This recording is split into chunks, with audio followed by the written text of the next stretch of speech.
नमस्कार, मैं हूं आंचल श्रीवास्तव और आप देख रहे हैं 4 टीवी न्यूज। स्वागत है आपका हमारे खास बुलेटिन हमारा उत्तर प्रदेश पर। तो चलिए खबरों का आगाज करते हैं आज की बड़ी खबर के साथ।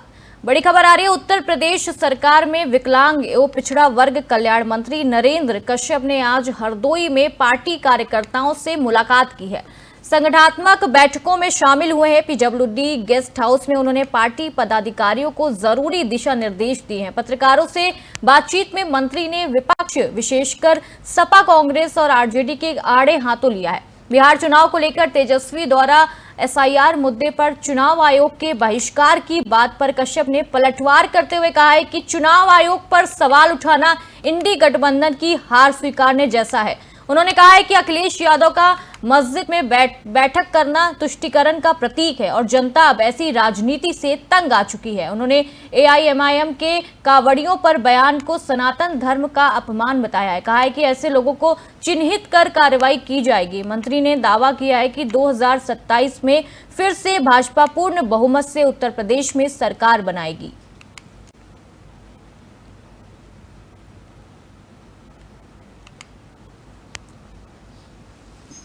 चुनाव आयोग हमारे देश की स्वायत्त संस्था है जिसने भारत के लोकतंत्र में अनेकों चुनाव करा के वैश्विक स्तर पर अपनी अहमियत को दर्शाया है। लेकिन इंडी गठबंधन के लोगों को जब भी अपनी हार का अंदाजा होता है, इनकी नियति बन गई है चुनाव आयोग पर सवाल खड़ा करने का, चुनाव की प्रक्रिया पे सवाल खड़ा करने का, पुलिस को सरकार का बताने का। तो ये विपक्षी गठबंधनों के लोगों में जो आजकल हलचल देखी जा रही है, ये इस बात का प्रमाण है कि बिहार में भी एनडीए की फिर से प्रचंड बहुमत की सरकार बनने वाली है। आरजेडी, कांग्रेस पार्टी, जो भी उनके घटक दल हैं, उनको आभास हो गया है कि जिस प्रकार से देश, उत्तर प्रदेश, मध्य प्रदेश, राजस्थान में और तमाम देश के प्रदेशों में जनता ने पहली पसंद के रूप में भारतीय जनता पार्टी या एनडीए को चुना है, वैसे बिहार में भी भाजपा और एनडीए गठबंधन पहली पसंद है। इसलिए विपक्षियों की हताशा है, निराशा है। चुनाव आयोग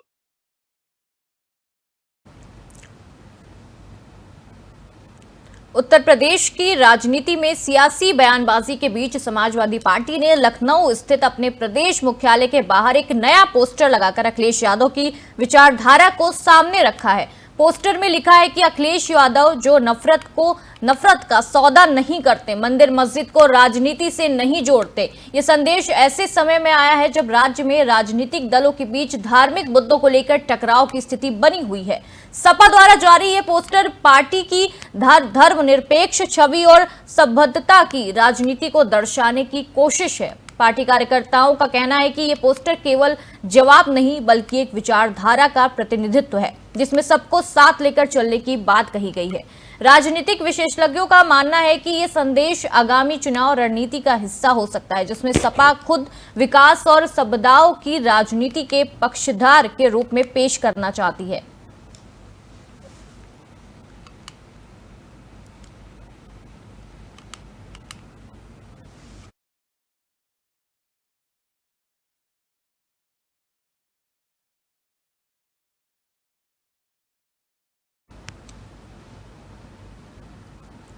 स्मार्ट मीटर लगाने को लेकर बिजली विभाग और स्थानीय उपभोक्ताओं के बीच टकराव बढ़ता जा रहा है। कोच नगर में उस समय स्थिति तनावपूर्ण हो गई जब बिजली विभाग के जेई और उपभोक्ता के बीच तीखी झड़प हो गई।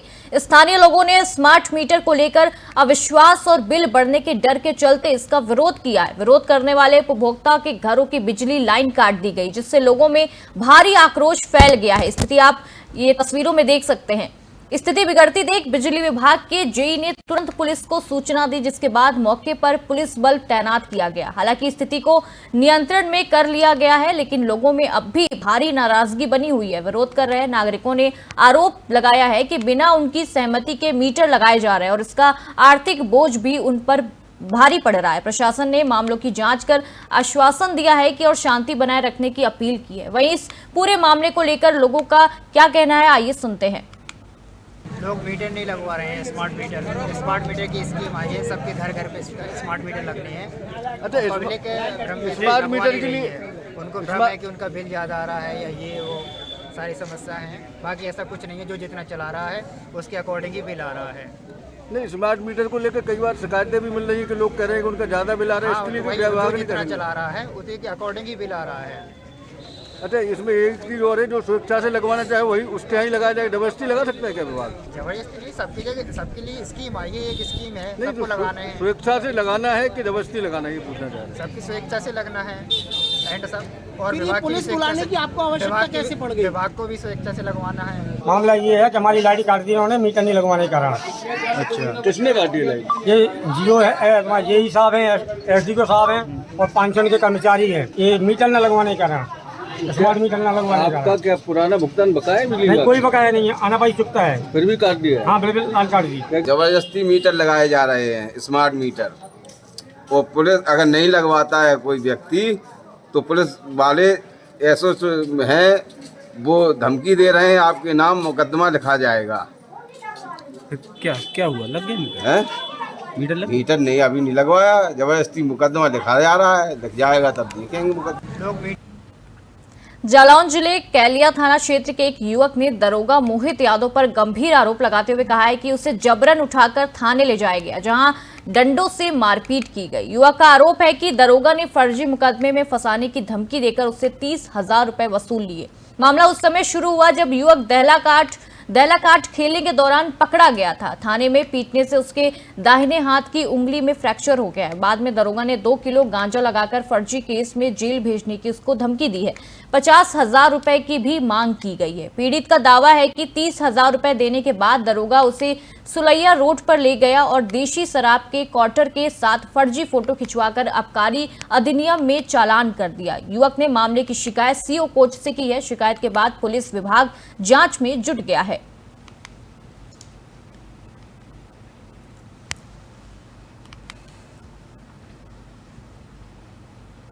बाराबंकी जिले के स्वाट सर्विलांस और थाना घुंगटेर की संयुक्त टीम ने अरविंद हत्याकांड का सफल अनावरण करते हुए 2 हत्यारोपी गिरफ्तार किए हैं। गिरफ्तार आरोपियों में संतोष कुमार पुत्र जानकी प्रसाद और ब्रजेश कुमार पुत्र मेकूलाल, दोनों निवासी बजगनी थाना घुंगटेर शामिल हैं। पुलिस अधीक्षक अर्पित विजय गर्व के निर्देश पे गठित 2 विशेष टीमों ने मैनुअल इंटेलिजेंस और डिजिटल डेटा के सहारे आरोपियों की लोकेशन और गतिविधियों को ट्रेस कर उन्हें जमुआ पुल के पास से गिरफ्तार किया है। गिरफ्तार अभियुक्तों के कब्जे से अलाक कत्ल, एक बंडल एल्यूमिनियम तार और घटना में प्रयुक्त passion pro motorcycle UP 32 EU 0928 बरामद की गई है। पुलिस का मानना है कि ताल से गला घोंटकर हत्या की गई है। अब मामले में आगे की विधिक कार्रवाई की जा रही है और आरोपियों से पूछताछ भी जारी है।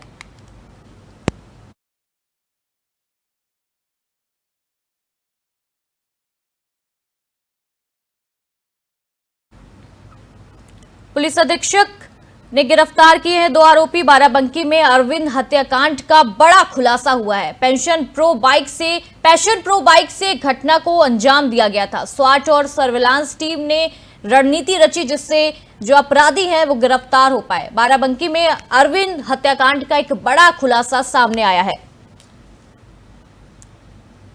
2 आरोपी इसमें गिरफ्तार किए गए हैं। बाकी आगे की जांच प्रशासन कर रहा है। बाराबंकी में जो अरविंद हत्याकांड हुआ था उसका बड़ा खुलासा हुआ है। पुलिस अधीक्षक के निर्देश पर बड़ी कार्रवाई की जा रही है।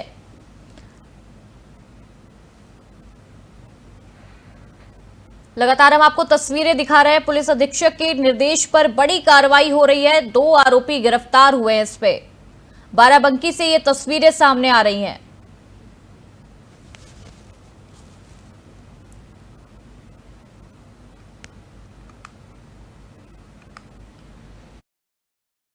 लखनऊ के जानकीपुरम में इसका एक घर है, वहाँ पे कुछ अन्य लोग भी आए थे जिनके साथ मिलकर के शराब और खाना आज खाया गया। उसके बाद चल करके फिर एक शराब के ठेके पे आए और शराब के ठेके पे पुनः रात में शराब पी गई और वहाँ से अपना मोबाइल फ़ोन घर पे ही रख करके वापस मोटरसाइकिल से ये घटनास्थल पे आए जहाँ पे मृतक अरविंद सो रहा था। वहाँ पे इनके द्वारा उसको पकड़ करके उसका गला दबा करके उसकी हत्या कर दी गई और पुनः वापस ये लखनऊ की तरफ भाग गए। इस घटना में कई सारे जो इनके आवागमन के मार्ग है, लखनऊ से घटनास्थल पे आने के मार्ग है, उसके सीसीटीवी कैमरों की रिकॉर्डिंग भी देखी गई है और कई सारे लोगों से पूछताछ करके भौतिक साक्ष्य भी वहां से संकलित किए, उसके आधार पर इस घटना का अनावरण किया गया है। जो गिरफ्तार अभियुक्त है उनमें से एक जो ब्रजेश कुमार है, ये पूर्व में भी थाना घुंघटेर से चोरी के एक प्रकरण में जेल जा चुका है और वहां से जमानत पे रिहा होकर के बाहर आया हुआ था। जो अभियुक्तगण है और साक्षी है उनसे हमारी टीम अभी लगातार पूछताछ कर रही है और आगे जो भी तथ्य निकल करके आएंगे उसके आधार पर अग्रिम विधिक कार्रवाई की जाएगी। लखनऊ के जानकीपुरम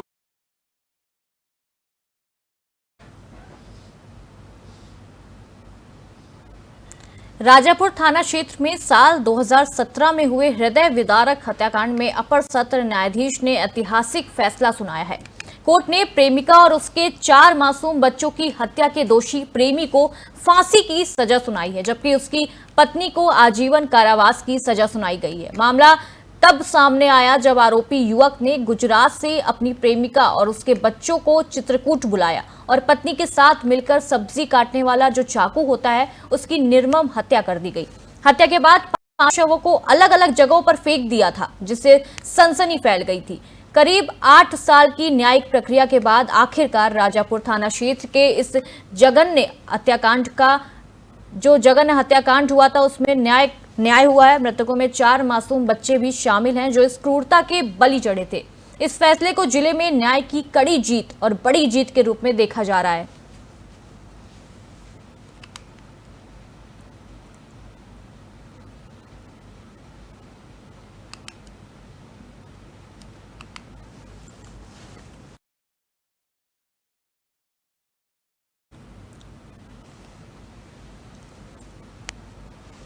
बुलंदशहर जिले के थाना नगर कोतवाली क्षेत्र अंतर्गत चांदपुर इलाके में उस समय अफरा तफरी मच गई जब 12 फीट लंबा विशाल अजगर एक घर के अंदर घुस गया। अजगर को देखते ही घर के सदस्य घबरा गए और बच्चों में चीख पुकार मच गई। स्थानीय लोगों ने तुरंत वन विभाग को सूचना दी, जिसके बाद रेस्क्यू टीम मौके पर पहुंची और कार्रवाई शुरू कर दी। करीब 2 घंटे की कड़ी मशक्कत के बाद टीम ने अजगर को सुरक्षित पकड़ लिया और उसे जंगल में छोड़ दिया। बताया जा रहा है कि इलाके के पास जंगल और नहर होने के कारण अक्सर सांप, बिच्छू और अजगर जैसे जो जीव रिहायशी इलाकों में घुस जाते हैं। ये घटना एक बार फिर से इलाके में वन्य जीवों के खतरे को उजागर करती है। वन विभाग ने लोगों से अपील की है कि ऐसे जीवों को अगर आप देखते हैं तो तुरंत वन विभाग को सूचना दें और खुद से कोई कार्रवाई ना करें।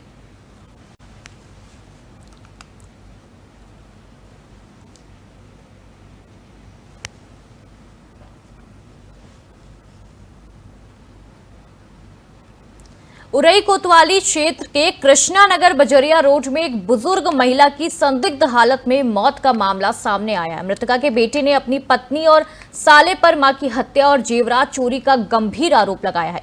पीड़ित बेटे के अनुसार 18 जून की शाम महिला को घर में खून से लथपथ हालत में पाया गया था। उन्हें पहले उरई मेडिकल कॉलेज, फिर कानपुर और अंत में एम्स रायबरेली रेफर किया गया, जहां बुधवार को इलाज के दौरान महिला की मौत हो गई। बेटे ने बताया कि उसकी मां की न केवल हत्या की गई है बल्कि घर से कीमती जेवरात भी गायब हैं। इस पूरे मामले में उससे पत्नी और साले के खिलाफ पुलिस से सख्त कार्रवाई की मांग की है। सूचना मिलते ही पुलिस और फॉरेंसिक टीम मौके पर पहुंची। शव को पोस्टमार्टम के लिए भेजा गया है। पुलिस ने हत्या और चोरी की धाराओं पे मुकदमा दर्ज कर जांच शुरू कर दी है।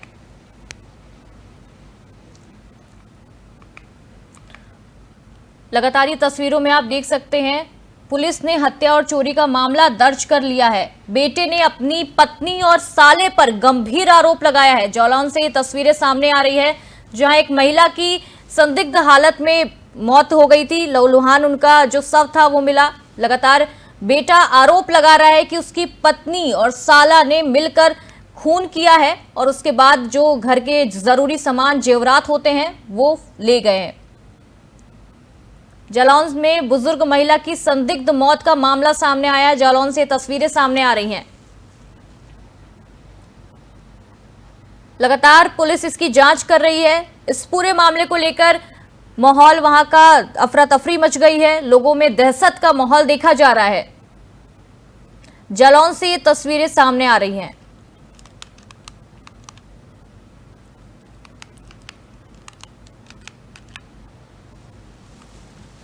लगातार ये तस्वीरों में आप देख सकते हैं, पुलिस ने हत्या और चोरी का मामला दर्ज किया है। पत्नी और साले पे गंभीर आरोप लगाया है।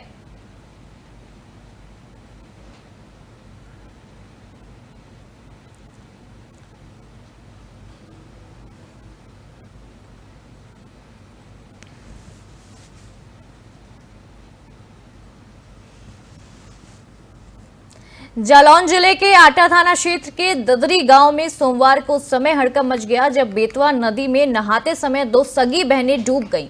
ग्रामीणों ने तत्काल बचाव प्रयास शुरू किया और समय रहते एक बच्ची को सुरक्षित बाहर निकाल लिया गया है, लेकिन दूसरी 9 वर्षीय जो बच्ची थी उसकी तेज बहाव में वो बह गई है। घटना की सूचना मिलते ही पुलिस, गोताखोरों और एसडीआरएफ टीम ने मौके पर पहुंचकर बचाव अभियान शुरू कर दिया है। हालांकि बेतवा नदी का जलस्तर बढ़ा होने के कारण रेस्क्यू ऑपरेशन में दिक्कतें आ रही हैं। एसडीआरएफ की टीम नदी में बच्ची की तलाश में जुट गई है और ग्रामीणों की मदद से क्षेत्र की निगरानी की जा रही है। परिवारजनों का रो रो कर इसमें बुरा हाल हो गया है और गांव में मातम पसरा हुआ है। प्रशासन ने लोगों से ये अपील की है कि बेतवा नदी जैसे जो तेज बहाव वाले क्षेत्र होते हैं उसमें बच्चों को अकेले ना भेजें और सावधानी बरतें। लगातार प्रशासन ये अपील भी करता रहता है, जो इस तरीके की जगह होती है जहां जलस्तर, बारिश का मौसम चल रहा है और इस तरह की जो नदी होती है उसमें जलस्तर बढ़ जाता है इस मौसम में, लगातार प्रशासन ये अपील करता है कि आप खुद भी ना जाएं और अपने बच्चों का भी ध्यान रखें। एक बच्ची को सुरक्षित निकाल लिया गया है, वहीं दूसरी की तलाश अभी जारी है। जालौन से तस्वीरें सामने आ रही हैं जहां 2 बहनें नदी में गई थी और एक दोनों बह गई थी, लेकिन एक सुरक्षित निकाल ली गई है, वहीं दूसरी बहन का अभी तक कोई पता नहीं चला है। बेतवा नदी में 2 सगी बहनें गई थी। जालौन से तस्वीरें आ रही हैं।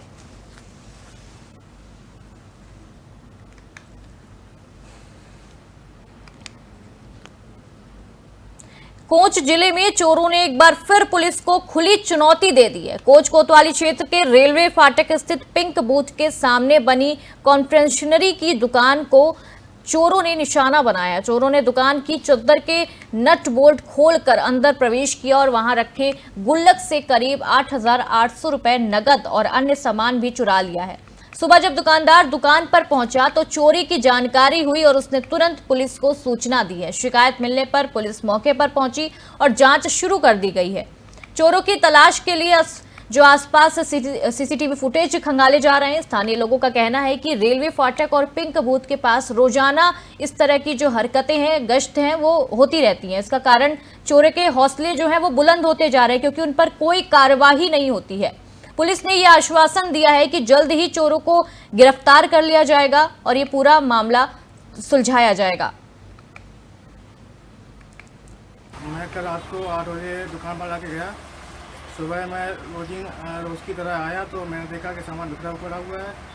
फिर मैंने पीछे का दरवाज़ा देखा तो खुला हुआ था और जब मैंने फिर पैसे देखे तो आगे की गोलक में भी पैसे नहीं थे और अंदर जो पैसे रखे थे वो भी गायब हो गए थे। कितने पैसे थे लगभग? 7-8 हज़ार रुपये थे। आगे की मैं 4,000 लगभग और पीछे के मैं 5,000 लगभग। मैं कल रात को 8 बजे दुकान पर लाके गया। सुबह लखनऊ में विधानसभा मार्ग पर 3 महिलाओं ने आत्मदाह करने का प्रयास किया, लेकिन पुलिस की तेज कार्रवाई से उनकी जान बच गई है। ये महिलाएं बाराबंकी से लखनऊ आई थीं।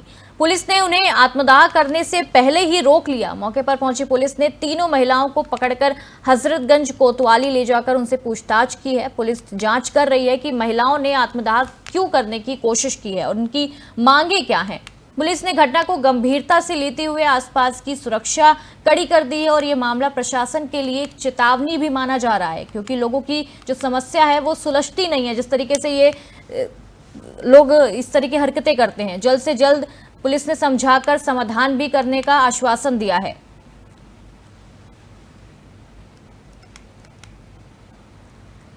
लखनऊ से ये एक बड़ी खबर सामने आ रही है जहां 3 महिलाओं ने आत्मदाह करने की कोशिश की है। हालांकि पुलिस की सूझबूझ से ये मामला हल हो गया और वो आत्मदाह नहीं कर पाई है। हजरतगंज कोतवाली में अभी भी पूछताछ जारी है।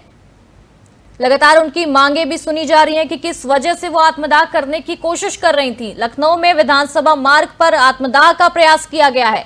हजरतगंज कोतवाली में अभी पूछताछ जारी है।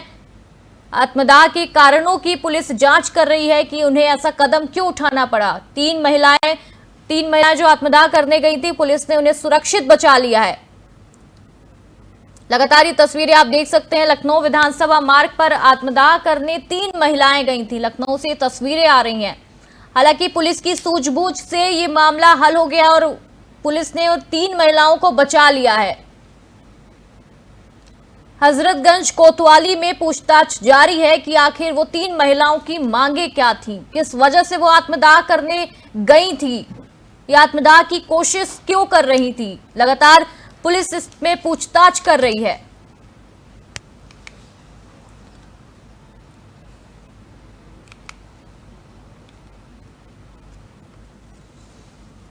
बिजनौर के थाना कोतवाली देहात क्षेत्र के गांव रोशनपुर में एक कावड़िए की तबीयत खराब होने पर लगवाए गए इंजेक्शन के दौरान उसकी मौत हो गई है। घटना के बाद कावड़ियों ने सड़क पर जमकर हंगामा किया और राष्ट्रीय राजमार्ग NH पर जाम लगा दिया। कावड़ियों का आरोप है कि समय पर उचित इलाज न मिलने से उनकी साथी की जान गई है। गुस्साए कावड़ियों ने पुलिस प्रशासन के खिलाफ नारेबाजी भी करते नजर आ रहे हैं और उन्होंने खूब हंगामा किया। इससे राष्ट्रीय राजमार्ग पर लंबा जाम लग गया। तस्वीरें आप देख सकते हैं कि किस तरीके से कावड़िए प्रदर्शन पर उतर आए और जाम लगा रहे हैं। यात्रियों को इससे भारी नुकसान भी झेलना पड़ रहा है, परेशानी का सामना करना पड़ रहा है। पुलिस प्रशासन ने स्थिति को संभालने के लिए कावड़ियों से बातचीत शुरू की है। समझाने की भी कोशिश कर रहे हैं कि जाम घंटों तक बना रहा, जिससे वाहनों की लंबी कतारें लग गई। पुलिस मामले की जांच में जुट गई है और मृतक कावड़िए के परिजन से भी बातचीत कर रही है। प्रशासन ने हड़ताली कावड़ियों को शांत करने के लिए हर संभव प्रयास किए हैं।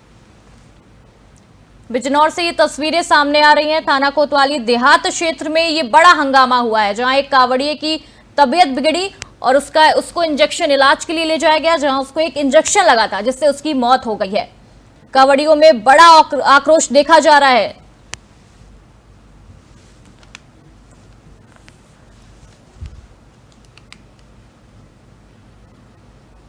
मथुरा में यमुना नदी का जलस्तर बढ़ता जा रहा है। दिल्ली के ओखला बाग से लगभग 2.5 लाख रेस्क्यू पानी छोड़ा गया है, जिससे मथुरा के जो प्रमुख घाटों पर इसका प्रभाव साफ देखने को मिल रहा है। पुण्यतिथि विश्राम घाट पर नदी के पानी की वजह से सीढ़ियां भी डूबने लगी हैं। पहाड़ों पर लगातार हो रही बारिश के कारण यमुना नदी में पानी की आवक बढ़ गई है। दिल्ली में भी यमुना का जो जलस्तर है वो तेजी से ऊपर जा रहा है, जो मथुरा के घाटों पर नजर आ रहा है। जलस्तर बढ़ने से घाटों पर श्रद्धालु और स्थानीय लोगों की भीड़ बढ़ गई है। स्थानीय लोग और श्रद्धालु नदी के जलस्तर का नजारा देखने के लिए घाटों पर आ रहे हैं। जलस्तर में वृद्धि के कारण प्रशासन सतर्क हो गया है और संभावित बाढ़ के लिए तैयारियां की जा रही हैं।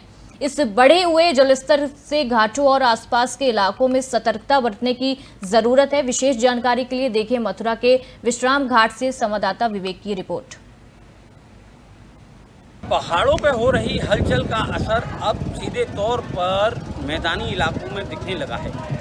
जहां दिल्ली में यमुना का जलस्तर बढ़ा है तो मथुरा भी अब पीछे नहीं है। 2.5 लाख क्यूसेक पानी वहां से छोड़ा गया है, जिसका असर अब धीरे धीरे मथुरा में दिखाई देने लगा है। मैं अपने सहयोगी से कहूँगा जरा दिखा दें पीछे क्या दृश्य हैं इस समय। और जैसे ही यमुना का स्तर बढ़ा है, घाटों पर जो पर्यटक हैं, श्रद्धालु हैं, उनकी भी संख्या में इजाफा देखने को मिला है। हालांकि प्रशासनिक गतिविधियां इस ओर अभी नज़र नहीं आई हैं। क्या कुछ होगा और क्या कुछ नज़ारे रहेंगे, आपको आगे भी अवगत कराते रहेंगे। मथुरा से 4 TV के लिए मैं विवेक चतुर्वेदी। पहाड़ों पर हो रही हलचल। तो ये थी उत्तर प्रदेश की तमाम बड़ी खबरें। खबरों का सिलसिला यूं ही जारी रहेगा और आप देखते रहिए 4 TV न्यूज़। नमस्कार।